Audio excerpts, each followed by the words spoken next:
But it seemed like the Charlotte SMX track was really tricky. A lot of riders were definitely talking about the difficulty, talking about how challenging it was to compete, and a lot of guys ended up going down throughout the weekend. The big rhythm section on the right side of the drag strip claimed so many victims. Julian Beaumer, a burst fracture in one of his vertebrae. Hopefully he heals up soon. Christopher Harris from SMX Next went down really hard. Landon Gibson went down hard. Ryder Malinowski. Plus, you have other incidents like you look at Garrett Marchbanks, which was on a separate section of the track.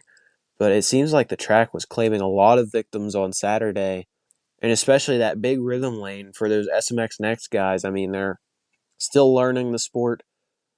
Obviously, very talented guys, but you have such a massive rhythm lane that you have to nail absolutely perfect, and they're still developing, still growing their skill set.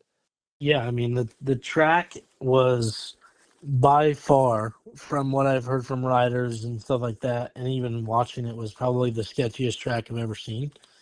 I don't know. I'm not really a fan of the drag strip tracks. I think I don't know. I just don't really like the way that they have to do things. They have to go over the concrete barriers itself being there. It's just not something I like watching as a fan. I like seeing the guys ride. The tracks are super cookie cutter, and they have to do, and to make them interesting, they have to take some risk, and that's what they did. They, like those doubles that were in the back section, jumping over the concrete barriers. All those doubles were super sketchy and super hard. And like when you see guys in a 450 seat bouncing a 50-foot double because there's no room for them to have run up, it's not good. Like those guys had to take risks to try to go fast, and unfortunately, it bit some of those guys in the butt. That's just kind of how Supercross is, to be honest. And it sucks, but it's a sport, and hopefully, they'll learn from their mistakes last year. And I honestly hope they move away from the drag strip tracks. I think there's better options out there for building a track. I think if we could go to speedways, it'd be 10 times better.